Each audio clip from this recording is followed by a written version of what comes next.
4-5 مہینے سے بند تھا، اور ہم سب کو بڑی خوشی ہے اور ہم ان کا استقبال کرتے ہیں، اور ان کے دیے ہوئے عنوان کی ابھی تشریح کی گئی ہے، وہ آپ دیر سے تشریف لائے بعض حضرات، وہ شعر پھر دوہرا دیتا ہوں کیونکہ وہ بہت ہی عنوان سے متعلق ہے، اور وہ شعر یوں ہے کہ کسی پہ تیز دوائیں اثر نہیں کرتی، کسی پہ تیز دوائیں اثر نہیں کرتی، کسی کا صرف دعاؤں پہ کام چلتا ہے۔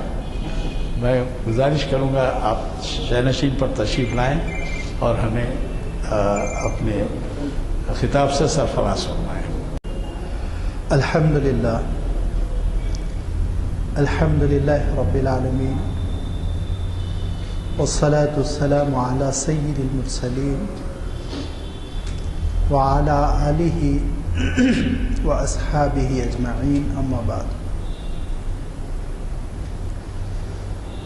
فقد قال اللہ تبارک وتعالی فی کتابہ العزیز، اعوذ باللہ من الشیطان الرجیم، بسم اللہ الرحمن الرحیم،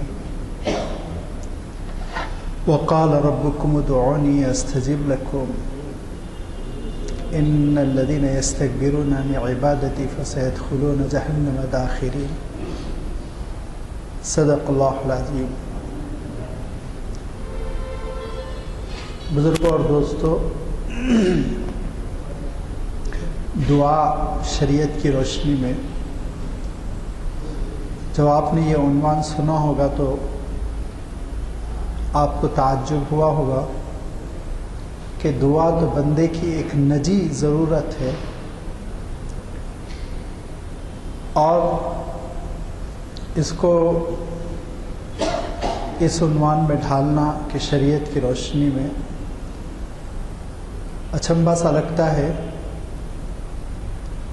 کیونکہ اگر یہ کہا جائے بینکنگ کا نظام شریعت کی روشنی میں، تعلیمی نظام شریعت کی روشنی میں، سیاسی نظام شریعت کی روشنی میں، تو یہ مناسب لگتا ہے کہ اس پہ گفتگو ہو رہی ہو، شریعت کی کیا رہنمائی ہو وہ آپ کے سامنے آ جائے۔ دعا تو خالصتاً ایک نجی عبادت ہے، تو شریعت کی روشنی میں دراصل شریعت کا لفظ جامع ہے، پورے دین کا یہ لفظ احاطہ کرتا ہے، اور اللہ تعالیٰ نے دین اسلام میں، شریعت اسلامی میں جو احکام نازل فرمائے وہ نجی ضرورتوں کو بھی پورا کرنے والے ہیں، اجتماعی مسائل کا بھی حل رکھنے والے ہیں۔ دعا جہاں ایک انسان کی اپنی شخصی ضرورت ہے، یاد رکھیے وہیں ایک اللہ تعالیٰ کی مقبول عبادت بھی ہے۔ بسا اوقات یہ غلط فہمی ہمارے ذہنوں میں رہتی ہے کہ دعا چونکہ شخصی ضرورت ہے تو حسب ضرورت اس کا استعمال ہونا چاہیے۔ یہ غلط فہمی ہے، سراسر غلط فہمی ہے۔ دعا ایک عبادت ہے، اور اس کے عبادت ہونے کی سب سے پہلی دلیل وہی ہے جو ابھی آپ کے سامنے قرآن پاک کی آیت کی شکل میں تلاوت کی گئی کہ اللہ تعالیٰ ارشاد فرماتا ہے وَقَالَ رَبَّكُمُ ادْعُونِي، پروردگار نے یہ کہہ دیا ہے کہ مجھ سے دعا مانگو، مجھے پکارو، اور پھر آگے ارشاد فرمایا إِنَّ الَّذِينَ يَسْتَكْبِرُونَ عَنْ عِبَادَتِي، عن دعائی نہیں فرمایا، جو میری اس عبادت سے پہلو تہی کرتے ہیں، اعراض کرتے ہیں، منہ پھیرتے ہیں، اوائڈ کرتے ہیں، تو کان کھول کر سن لے کہ ایسے لوگوں کو ذلیل کر کے میں جہنم میں ڈال دوں گا۔ پتہ یہ چلا کہ نہ صرف عبادت ہے بلکہ محبوب عبادت ہے، مقبول عبادت ہے، پسندیدہ عبادت ہے۔ اسی کو دوسرے لفظوں میں اللہ کے رسول صلی اللہ علیہ وسلم نے ارشاد فرمایا الدعاء مخ العبادہ، دعا عبادت کا مغز ہے۔ بادام ہے، اخروٹ ہے، اس کے چھلکوں سے آپ کو بحث نہیں رہتی، اس کے مغز سے آپ کو بحث رہتی ہے۔ تو مغز اصل چیز ہے، اور اس اصل چیز کے حصول کے لیے لازمی بات ہے شریعت نے رہنمائی کی ہے۔ شریعت نے کیا رہنمائی کی؟ شریعت نے جو رہنمائی کی وہ یہ کہ دعا کی کچھ شرطیں ہیں، کچھ مقامات ہیں، کچھ اوقات ہے، کچھ آداب ہیں۔ دعا کی شرطیں کیا ہیں؟ دعا کی پہلی شرط جس کا تذکرہ اللہ تعالیٰ نے قرآن مجید میں خود فرمایا وہ یہ کہ دعا ون وے ٹریفک نہیں ہونی چاہیے کہ صرف بندے کے مطالبے اللہ تعالیٰ کی طرف چلے جا رہے ہیں، ڈیمانڈس اللہ تعالیٰ کی طرف چلے جا رہے ہیں، نہیں۔ اللہ تعالیٰ ارشاد فرماتا ہے کہ اذا سألك عبادی عنی فإنی قریب اجیب دعوت الداعی اذا دعانی فلیستجیبوا لی، کہ اے نبی میرے بندے سے یہ بتا دیجئے کہ جب وہ مجھے پکارتا ہے تو میں اس کے بہت قریب ہوں، میں اس کے بہت قریب ہوں، انی قریب۔ لیکن شرط کیا ہے؟ فلیستجیبوا لی، میری بات وہ بھی تو مانے، میں ہی اس کی بات مانوں، میں اس کو امتحان میں پاس کرا دوں اور میں اس کو نوکری دلا دوں، سارے پرموشنز میں اس کو دلا دوں، دکان اس کی میں چمکا دوں، اس کے بیٹیوں کی شادی میں کرا دوں، اس کے گھر کے مسائل میں حل کرا دوں اور میرے گھر کو وہ ویران چھوڑے اور میری شریعت کو وہ پس پشت ڈال دے۔ سمجھ میں آنے والی بات ہے۔ ہونا تو یہ چاہیے کہ اللہ تعالیٰ زندگی کی نعمتیں چاہے ہم کو دے نہ دیں، ہم اس کے در کو پکڑے رہیں، کیونکہ وہ ہمارا مالک ہے، داتا ہے، مولا ہے، اس کو چھوڑ کے کہاں جا سکتے ہو؟ الیہ المصیر، میری طرف تو بندو تم کو لوٹ کر آنا ہے، تو لوٹ کے بھی تو وہیں جانا ہے۔ تو اصل ہونا تو یہ چاہیے کہ اس کی دہلیز پر ہم پڑے رہیں، لیکن اللہ تعالیٰ یہ ارشاد فرماتا ہے کہ یہ ارحم الراحمین کی عنایتیں ہیں، تم پر اس کی الطاف ہے، انعامات ہے کہ تم اچھے سے اچھا کھانا مانگو انشاءاللہ ہم دیں گے، رزق حلال طیب مانگو ہم دیں گے، اچھی زندگی دیں گے، خوشیاں دیں گے، خوشحالی دیں گے، سب دیں گے بندو، لیکن میری بات بھی تو سنا کرو، حلال و حرام میں تو تمیز کیا کرو، فرائض کو تو کم سے کم پس پشت نہ ڈالو، فرائض میں تو سستی نہ کرو۔ چلو مستحبات ہے اور جزویات ہے اس کو چھوڑ دیا بندہ، لیکن جو فرائض ہیں وہ فرائض کی غیر معمولی اہمیت ہے، اتنی اہمیت ہے کہ میں سنتوں کی، مستحبات کی ادنا سی اہمیت گھٹائے بغیر، ادنا سی فضیلت کم کیے بغیر آپ کے سامنے ایک واقعہ رکھنا چاہتا ہوں، صرف اس لیے کہ آپ فرائض کی اہمیت سمجھ لیں۔ کہ ایک دیہاتی وہ حضور اکرم صلی اللہ علیہ وسلم کی خدمت میں آتے ہیں اور صحابی بھی یوں کہتے ہیں کہ ہم لوگ انتظار میں رہتے تھے کہ کوئی اعرابی، کوئی دیہاتی آ جائے، سوال کرے، ہم لوگ تمہارے روب کے، آپ صلی اللہ علیہ وسلم کے جلال و جمال کی وجہ سے عام طور پر سوال نہیں کرتے تھے، تو خواہش یہ ہوتی تھی کوئی نووارید دیہاتی آ جائے سوال کرے تو ایک صاحب آئے دیہات سے اور بالکل سیدھے سادے کھلے لہجے میں انہوں نے کہا کہ اے محمد آپ کیا کہتے ہیں؟ تو کہا میں اللہ کا رسول ہوں، اللہ کے سوا کسی کی بندگی نہ کرو اور میری اتباع کرو۔ تو انہوں نے کہا ٹھیک ہے، آپ کی اتباع کرنے کے کیا معنی ہیں بتلائیے، اور مختصر بتلائیے، لمبی چوڑی بات میں محفوظ نہیں رکھ سکتا۔ تو حضور اکرم صلی اللہ علیہ وسلم ارشاد فرماتے ہیں کہ اللہ تعالیٰ نے دن اور رات میں 5 نمازیں فرض کی ہیں، تو کہا میں ان کو ضائع نہیں کروں گا۔ کہا اور مال ایک مقدار میں پہنچ جائے تو اللہ تعالیٰ نے اس مال پر زکوٰۃ فرض کی جو تمہارے غریبوں میں تقسیم کر دی جائے گی۔ تو انہوں نے کہا میں اس کا اہتمام کیا کروں گا۔ کہا اور صحت مند رمضان کو پالے تو سال میں ایک بار ماہ رمضان کے روزے اس پہ فرض ہے۔ کہا میں اس کا اہتمام کروں گا۔ کہا اور اگر شرطوں کی تکمیل ہو جائے تو زندگی میں ایک بار حج فرض ہے۔ کہا کہ اس کا بھی میں خیال رکھوں گا۔ فرمایا بس اتنا ہی ہے۔ تو وہ دیہاتی صاحب یہ کہتے ہیں کہ خدا کی قسم نہ اس میں اضافہ کروں گا نہ اس میں کمی کروں گا، اتنا ہی کروں گا، جا رہا ہوں اپنے گاؤں کو۔ اٹھ گئے اور چلے گئے۔ جب چلے گئے تو حضور اکرم صلی اللہ علیہ وسلم فرماتے ہیں تم میں سے اگر کسی کو خواہش ہے جنتی کو دیکھنا تو اس کو دیکھ لو۔ اس کو دیکھ لو، اگر فرائض ہی کے اوپر پوری پابندی کر لے تو تھانوی رحمۃ اللہ علیہ ایک جگہ لکھتے ہیں وہ اللہ کا ولی ہے۔ فرائض ہی میں اتنی ہم کوتاہیاں کر دیتے ہیں، بعد میں مستحبات اور سنتوں کا مسئلہ آئے گا۔ تو یہ جو فرائض ہے وہ فرائض کی اپنی اہمیت ہے، کم سے کم فرائض کی تکمیل تو ہونی چاہیے۔ فرائض کی تکمیل کے بعد دعا ہو، اس کے بعد پھر انشاءاللہ قبولیت ہوگی۔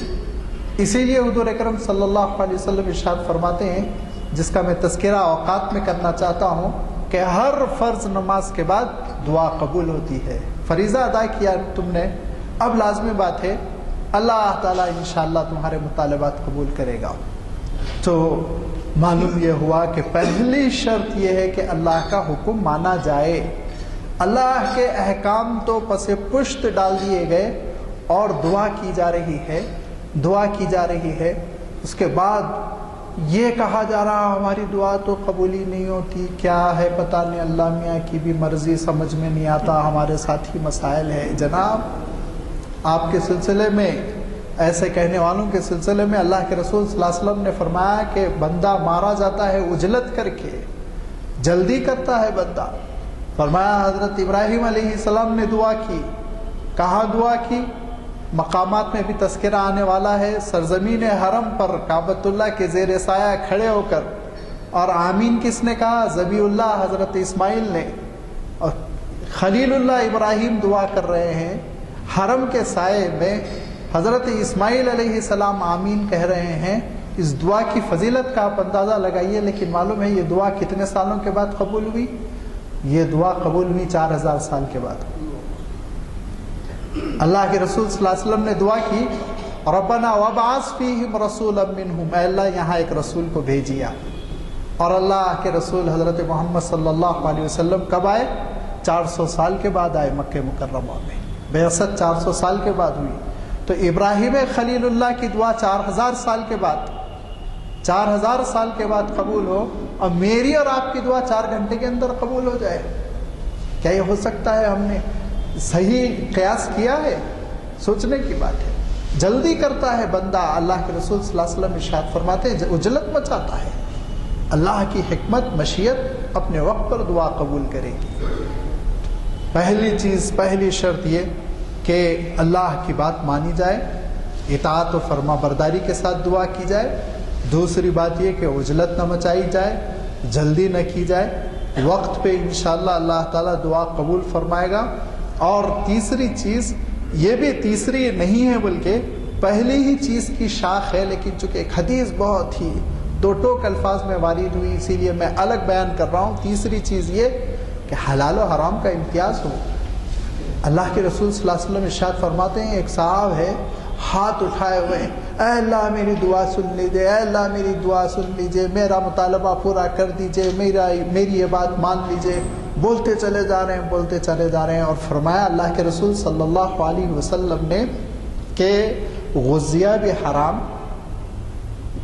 حرام سے غذا حاصل کیا ہوا ہے، حرام مشروبات پیا ہوا ہے، لباس تک اس کا حرام کمائی کا ہے، انا یستجاب لہ، کیسے اس کی دعا قبول ہو سکتی ہے؟ کیسے ہوگی اس کی دعا قبول؟ معلوم یہ ہوا کہ عقل حلال ہو، اور جس کے بارے میں یہ کہا گیا کہ گن ہوتی ہے، بندوق میں ایک چھوٹی سی گولی ہوتی ہے، اور وہ گولی چلائی جاتی ہے تو انسان ہاتھی جیسے بڑے جانور بھی کام تمام ہو جاتا ہے ان کا، وہ مر جاتے ہیں۔ حالانکہ چھوٹی سی گولی، میں تو دیکھا نہیں، شاید آدھے انچ کی ہوتی ہوگی، لیکن وہ اتنا بڑا کام کر جاتی ہے۔ کب اس گولی کے 100 گنا بڑی کوئی چیز لے کے میں کسی ہاتھی کو ماروں تو شاید اس کو کھجلی بھی نہ ہو، کان پہ جو بھی نہ رہے کے، لیکن وہ اتنی چھوٹی سی گولی کب کام کر رہی ہے؟ جب گن میں سے نکل رہی ہے۔ تو دعا کب کام کرتی ہے؟ جب عقل حلال سے نکلتی ہے، وہ جسم سے نکلتی ہے، جو جسم، یہ میرے الفاظ نہیں ہیں، اللہ کے رسول فرماتے ہیں، جو جسم حلال پہ پروان چڑھتا ہے، اللہ کی اطاعت و فرما برداری پہ پروان چڑھتا ہے۔ پھر ارشاد فرمایا کہ کبھی کبھی اس کا عالم یہ ہوتا ہے، رب عاشعث اکبر لو اقسم علی اللہ لا ابر، میلے بال، میلے کچیلے کپڑے، پراگندہ حال، ٹھیلا کھینچنے والا، رکشا کھینچنے والا، لیکن اپنا اس کا مقام وہ ہوتا ہے اللہ کے پاس کہ قسم کھا کے اگر وہ اللہ تعالیٰ سے مطالبہ کر لے تو اللہ تعالیٰ اس کی لاج رکھتا ہے، اس کی دعا پوری کرتا ہے۔ یہ اس وقت مقام حاصل ہوتا ہے جبکہ دعا کی شرطیں پوری کی جائیں۔ لہذا اس بات کا اہتمام کیا جائے کہ دعاؤں کی شرطوں کو پورا کیا جائے۔ علماء نے یہ لکھا ہے کہ وہ تو ارحم مائل بکرم ہے، بہت شفقت کرنے والا ہے، کبھی سارے گناہوں کو بھی معاف ہوئے، ساری شرطوں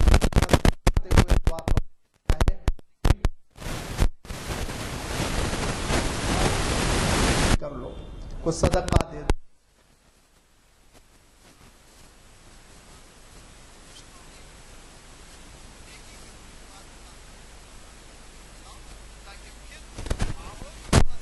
ہو جائے اور اللہ تعالیٰ یہ دیکھے کہ بندہ ذرا نرم پڑا، تھوڑا گناہوں سے اس نے روزہ رکھا ہے یا اس نے نمازیں پڑھی ہیں، صلاۃ الحاجہ پڑھی ہے، زندگی کی پتہ چلے کہ وہ ہونا چاہیے۔ آپ جانتے ہیں کہ ہر وقت دعا قبول ہو سکتی ہے، لیکن بعض اوقات تو وہ بالکل ایسے ہی ہے جیسے موسم بہار۔ موسم بہار میں جیسے آپ دیکھیں گے کہ کھیت بھی لہلہا جاتے ہیں، پھل پھول ہر جگہ آپ کو نظر آنے لگتے ہیں، ہریالی ہی ہریالی۔ ایسے ہی کچھ اوقات ہوتے ہیں جو دعاؤں کی قبولیت کے لیے بہت سازگار ہوتے ہیں۔ ان میں ایک ہے جمعہ کے دن کی ایک گھڑی۔ اللہ کے رسول صلی اللہ علیہ وسلم نے ارشاد فرمایا کہ جمعہ کے دن کچھ وقت ایسا ہے، ایک گھڑی ایسی ہے جس میں بندہ جو بھی پکارتا ہے اور مانگتا ہے اللہ ضرور سنتا ہے۔ وہ کون سی گھڑی؟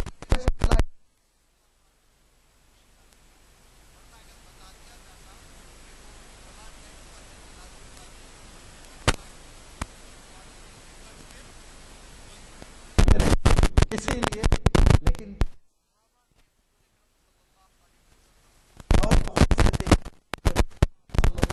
وسلم کا وہ امام کے ساتھ نوٹ کر نے 3 اوقات کا تذکرہ کیا ہے۔ جمعہ کے دن ایک وقت وہ جب کہ خطیب خطبے کے لیے آ جاتا ہے، خطبے کا وقت یعنی جمعہ کی نماز کا وقت بالکل قریب ہو جاتا ہے، وہ وقت بہت ہی دعا کی قبولیت مستجاب الدعوات وقت ہے۔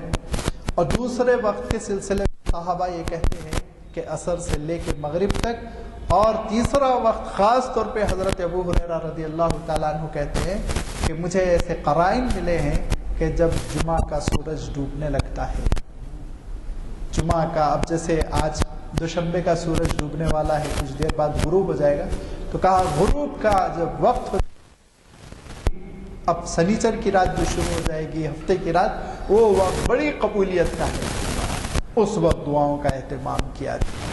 ہماری اپنی موجودہ زندگی ایسی ہو گئی کہ مغرب سے پہلے مسجد میں حاضر ہونا اور دعاؤں کا اہتمام کرنا، اگر بازار میں ہے تو گاہکوں کا وقت ہے، اور اگر دفتر میں ہے تو گھر لوٹنے کا وقت ہے، لیکن آپ صلی اللہ علیہ وسلم عام طور پر مغرب سے پہلے دعاؤں کا اہتمام کرتے تھے۔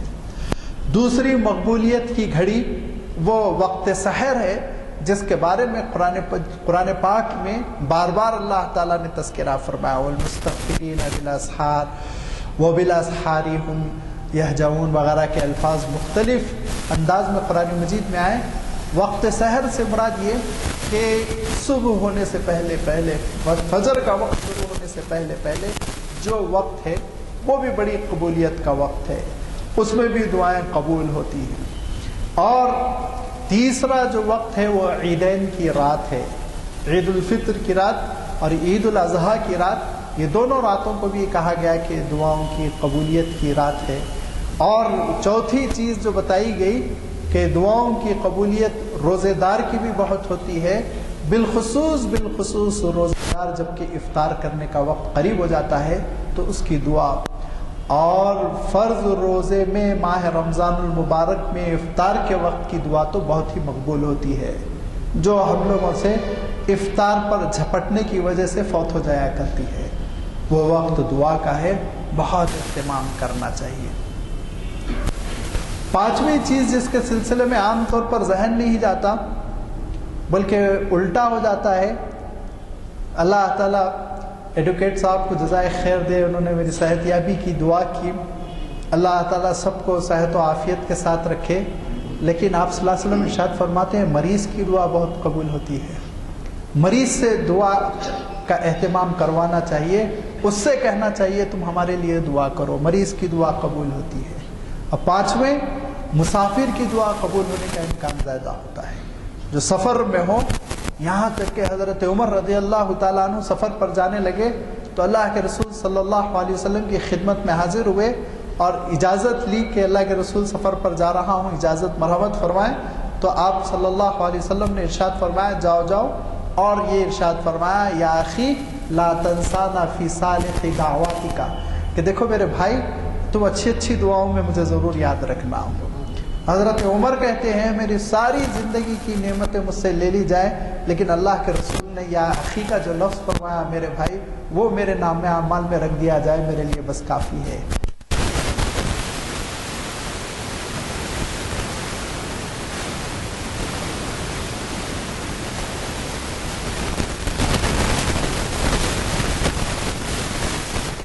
رسول کے خبر دے دوں کہ حضور اکرم صلی اللہ علیہ وسلم نے یہ ارشاد فرمایا کہ بہت سے لوگ ایسے ہیں جو جنت میں جائیں گے اور ان کی فضیلت یہ ہوگی، تو صحابہ نے کہا اللہ کے رسول آپ کی امت میں سے ہم ہی لوگ وہ ہوں گے کہ جن کی فضیلت ہونی چاہیے؟ تو حضور اکرم صلی اللہ علیہ وسلم ارشاد فرماتے ہیں نہیں، میرے یہ وہ بھائی ہوں گے جو مجھے بغیر دیکھے مجھ پہ ایمان لائے ہوں گے۔ تو ہمارے اور آپ کے لیے بھی اخن کا لفظ اللہ کے رسول نے استعمال کیا ہے، سوچے آپ کتنی بڑی نعمت ہے، اور اس نعمت کے بدلے میں ہزارہ بار روزانہ درود شریف پڑھا جائے تو کم ہے، اللہم صلی علی محمد وعلی آلہ وصحبہ اجمعین۔ تو میرے دوستو میں عرض یہ کر رہا تھا کہ مسافر کی دعا بھی بہت ہی مقبول ہوتی ہے، لہذا مسافر سے بھی دعا کا اہتمام کروانا چاہیے۔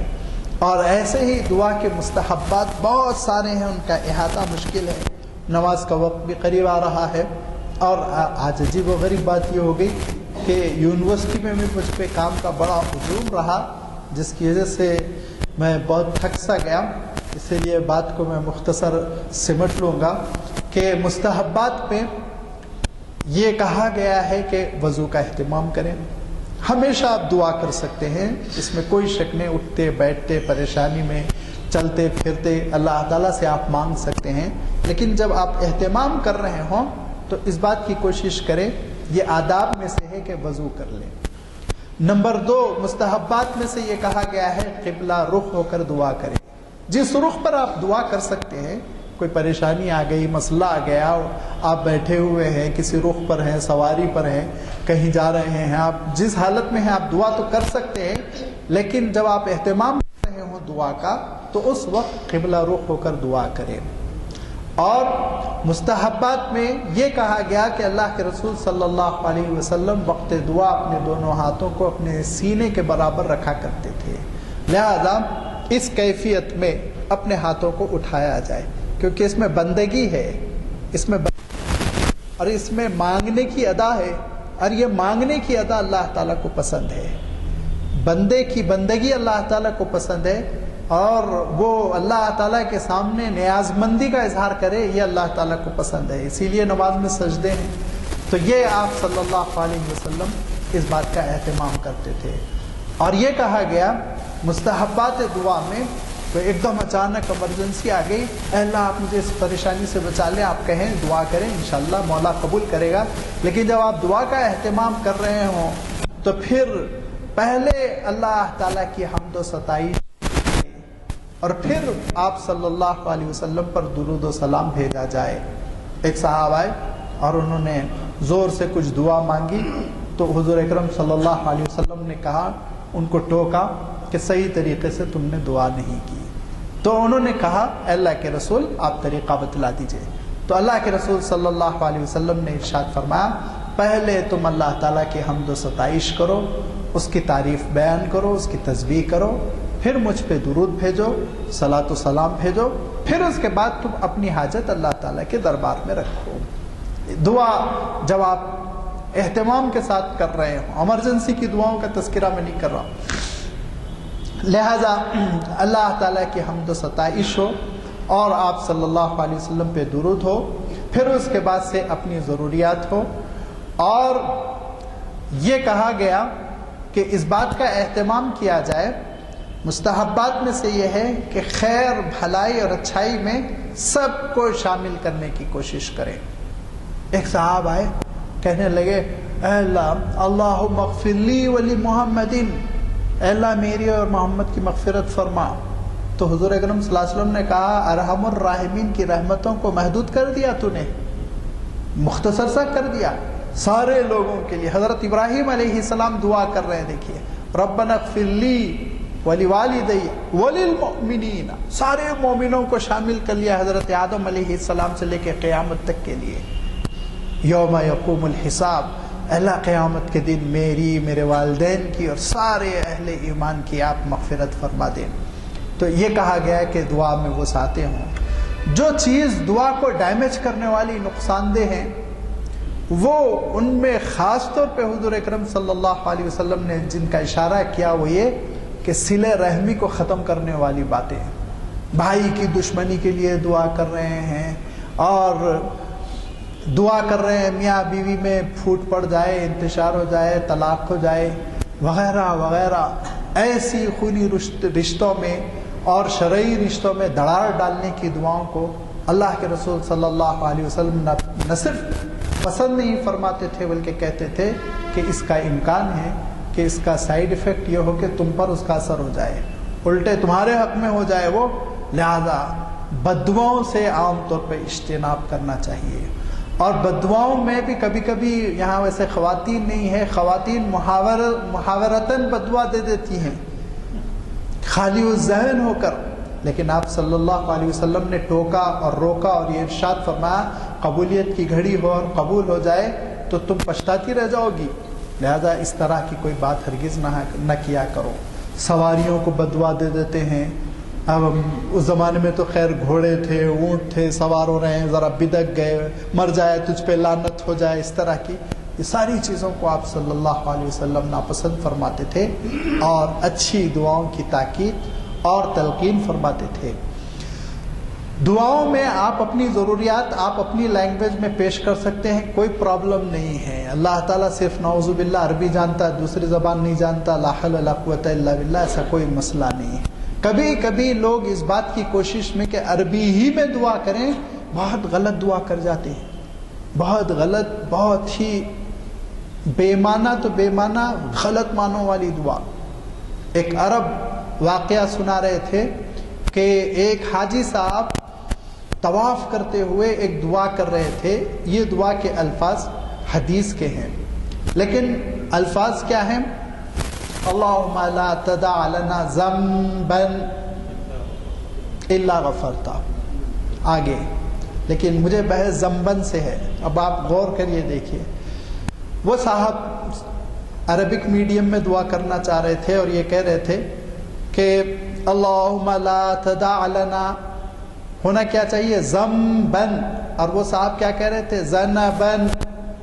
اللہم لا تدع لنا ذنبن. تو پیچھے وہ عرب صاحب کہنے لگے، میں پیچھے تھا، میں نے کہا ذنبن، انہوں نے پھر کہا اللہم لا تدع لنا ذنبن، پھر میں نے ٹوکا، کہا ذنبن.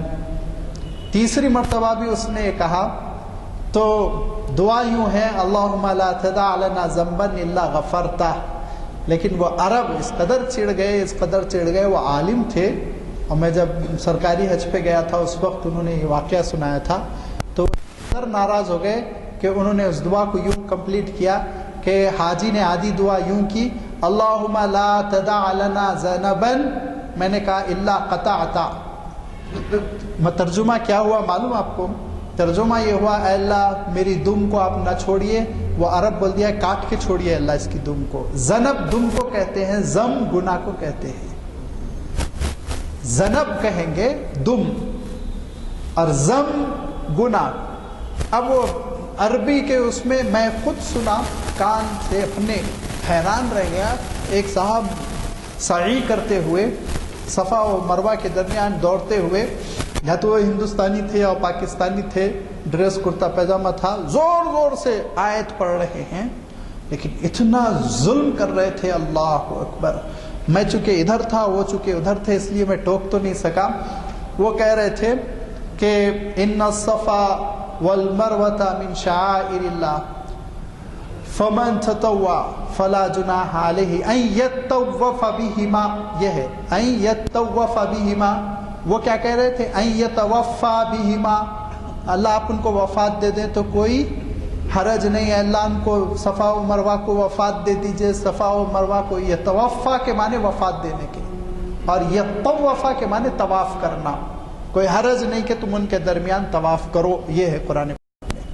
عربی بولنے کے چکر میں کبھی کبھی بڑی غلطیاں ہو جاتی ہیں۔ اگر اعتماد ہے اور اچھی دعائیں یاد ہے قرآن پاک کی اور احادیث کی مسنون دعائیں، تو عربی میں کیجئے، انشاءاللہ الفاظ کی بھی برکت ہوتی۔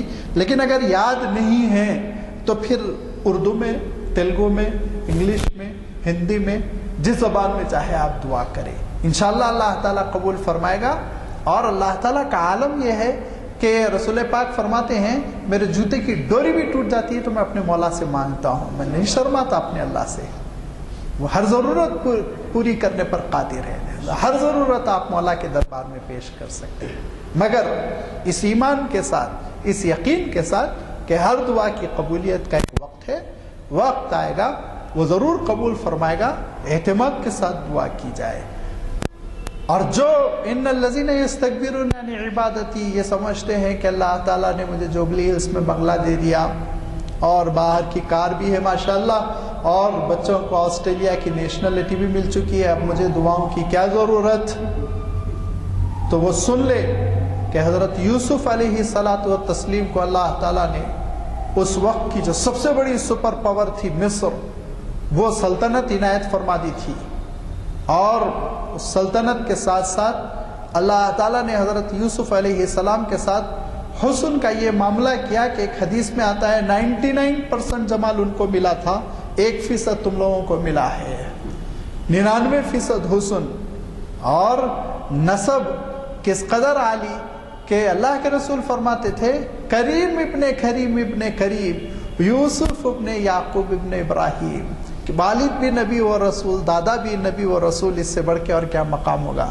لیکن یہ یوسف رات کی تنہائیوں میں محل کے ایک کونے اور گوشے میں بیٹھ کے اپنے رب کو پکارتے تھے، سوائے رب کے کسی نے ان کی مناجات کو نہیں سنا، لیکن پروردگار نے ان کی مناجات کو اپنے کلام میں بیان کیا بندوں کے لیے تاکہ وہ نمونہ ہو جائے، کہ کہہ رہے ہیں ربی توفنی مسلمہ والحقنی بالصالحین، سب کچھ دے دیا، آتیتنی من الملک وعلمتنی من تحویل الاحادیث، علم عنایت فرمایا، نبوت، رسالت، نسب، حسن، دولت، سب کچھ دے دیا مولا، لیکن اے اللہ خاتمہ بالخیر سب سے اہم ہے، توفنی مسلمہ، اسلام پہ وفات دے، والحقنی بالصالحین، نیکوکاروں کے ساتھ میرا حشر کرے۔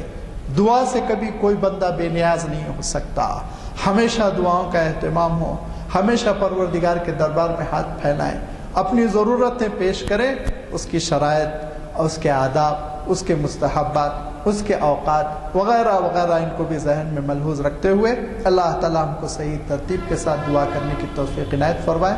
وآخر دعوانا ان الحمدللہ رب العالمین۔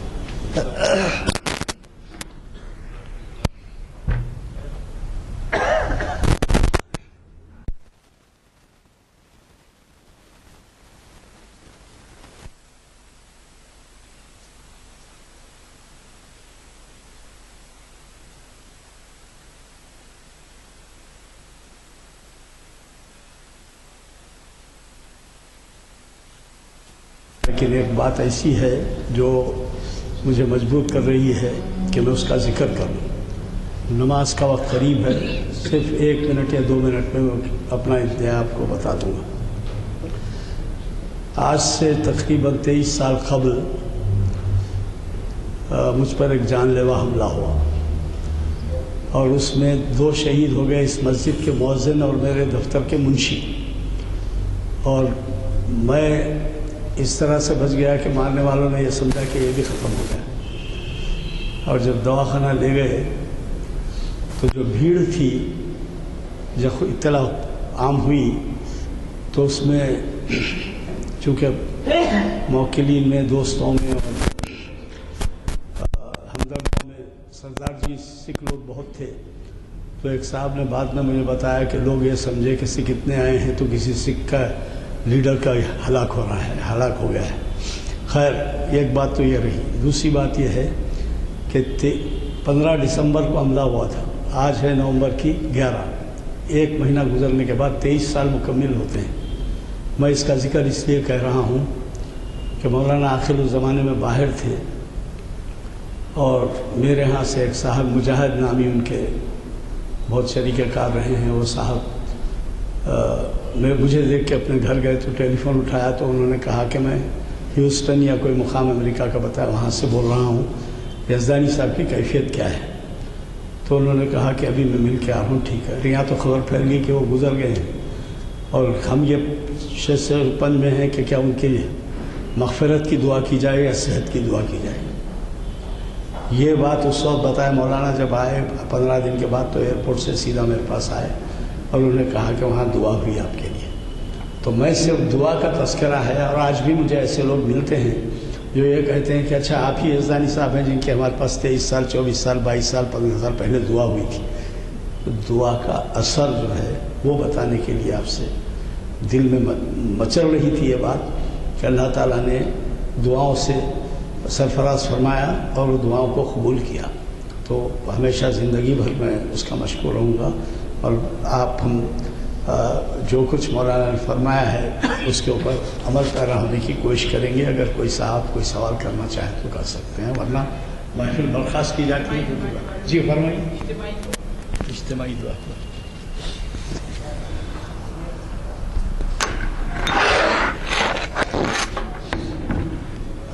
آپ کے سوال سے 3 الگ الگ باتیں سمجھ میں آتی ہیں۔ نمبر 1، اجتماعی دعا، جیسے اب ہم لوگ سب جمع ہیں دعا کریں، اس طرح کی دعاؤں کے سلسلے میں چونکہ ایک حدیث میں آتا ہے کہ کسی دعا پر اگر 40 ایمان والے آمین کہے تو وہ ضرور قبول ہوتی ہے۔ اس سے پتہ چلتا ہے کہ ایسے اجتماعات میں دعا کا اہتمام کرنا کوئی قابل گرفت بات نہیں ہے۔ نمبر 1۔ نمبر 2، ہو سکتا ہے آپ کے سوال سے آپ کے دل میں یہ خواہش ہو کہ نماز کے بعد اجتماعی دعا، نماز کے بعد اجتماعی دعا کا اہتمام اللہ کے رسول صلی اللہ علیہ وسلم نہیں فرماتے تھے۔ انفرادی دعا نماز کے بعد ہونی چاہیے۔ یہاں تک کہ مولانا رضا احمد خان صاحب بریلوی نے اپنے فتوے میں یہ لکھا کہ بہتر یہ ہے کہ نماز کے بعد انفرادی دعا ہو، تاکہ جن کی نماز فوت ہو چکی ہے اور وہ رکعتیں پوری کر رہے ہیں تو وہ رکعتیں پوری کر سکے اور ان کو ڈسٹرب نہ ہو۔ انہوں نے لکھا ہے اپنے فتووں میں ایک جگہ۔ لیکن عام طور پر ہندوستان پاکستان کے ائمہ یہ سوچ کے کہ لوگ دعا کرنا نہیں جانتے، لہذا ذرا زور سے دعا کر دو، سب آمین آمین کہہ دیں گے، یہ رواج جڑ پکڑ لیا۔ انفرادی دعا ثابت ہے آپ صلی اللہ علیہ وسلم سے، نماز کے بعد اجتماعی دعا ثابت نہیں ہے آپ صلی اللہ علیہ وسلم سے۔ اور اگر اجتماعی دعا سے آپ یہ مراد لینا چاہتے ہیں کہ جیسے ابھی کہا گیا دعا کی گزارش کی جاتی ہے سارے مجمع سے کہ فلاں کی صحت یابی کی دعا کی جائے، بالکل کی جا سکتی۔ آپ اس اجتماع سے گزارش کر سکتے ہیں اور انشاءاللہ وہ لوگ دعا کریں گے، اہتمام کریں گے تو اللہ تعالیٰ دعا قبول فرمائے گا۔ کون اس میں مستجاب الدعوات ہے پتہ نہیں، انشاءاللہ اس کی دعا قبول ہوگی، اسی لیے گزارش کرنے میں کوئی حرج نہیں، اجتماعی دعا ہو سکتی ہے۔ اور کوئی پوچھنا ہے؟ چلیے محفل برخاست کی جائے۔